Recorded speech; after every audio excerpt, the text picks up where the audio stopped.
প্রিয় ভাইরা আমার, অনেকে প্রশ্ন করে বেনামাজির সাথে কোরবানির অংশগ্রহণ করলে নামাজি ব্যক্তির কোরবানি হবে কিনা, এবং কোরবানি করে কোনো ব্যক্তি কিন্তু নামাজ পড়ে না, তার কোরবানি হবে কিনা। তো আসলে এই প্রশ্নের উত্তর হলো, নামাজ এটি একটি মুস্তাকিল স্বতন্ত্র ইবাদত, কোরবানি এটি একটিও মুস্তাকিল এবং স্বতন্ত্র ইবাদত। সুতরাং নামাজি ব্যক্তি যদি বেনামাজি ব্যক্তির সাথে কোরবানি করে, কোরবানি হবে। নামাজ পড়লে নামাজের সব, কোরবানি করলে কোরবানির সব। নামাজ না পড়লে নামাজ না পড়ার গুনাহ, শাস্তি, এবং কোরবানি ওয়াজিব হলে কোরবানি না করলে তার শাস্তি, তার গুনাহ। একটা আরেকটার সাথে সম্পর্ক নয়, একটা আরেকটার উপর নির্ভরশীল করে না। সুতরাং বেনামাজি ব্যক্তি আর নামাজি ব্যক্তি যদি মিলে কোরবানি করে, কোরবানি হবে। তবে এখানে একটি লক্ষণীয় বিষয় হলো, দেখেন, আমরা জানি হযরত আদম আলাইহিস সালাতু ওয়াস সালামের দুই পুত্র হাবিল এবং কাবিল, তারাও কোরবানি করছিল।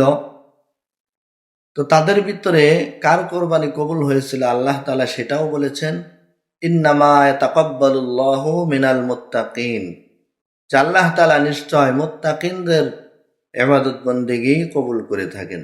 সুতরাং যদি নামাজ না পড়ে কোনো ব্যক্তি, সে তো কখনোই মুত্তাকিন হতে পারে না।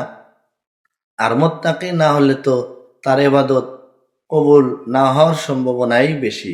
সুতরাং কোরবানি করে যদি আপনি চান যে আমার কোরবানিটা কবুল হোক, তাহলে নামাজ পড়তে হবে। সম্মানিত দর্শক, আরেকটি প্রশ্ন অনেকেই করে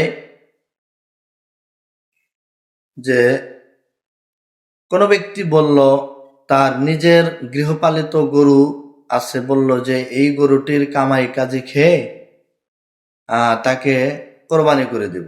এতটুক কথা বলছে যে গরুটার কামাই কাজে খেয়ে আমরা কোরবানি করে দিব। এখন এই কথার দ্বারা মান্নত হয়ে গেল কিনা, ওই গরুটা কোরবানি করা ওয়াজিব হবে কিনা, এবং মান্নতের পর্যায়ে পড়বে কিনা। তো এর উত্তর হলো যে না, ওই গরুটা কোরবানি করা ওয়াজিব হবে না, মান্নতের পর্যায়ে পড়বে না।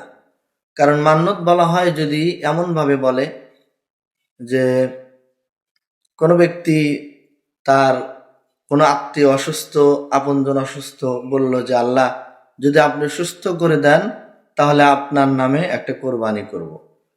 অথবা কোনো বিপদে আছে, যদি এই এমনভাবে বলে যে আল্লাহ যদি এই বিপদ থেকে আপনি আমাকে উদ্ধার করেন, বিপদ কেটে যায়, তাহলে একটা কোরবানি করব।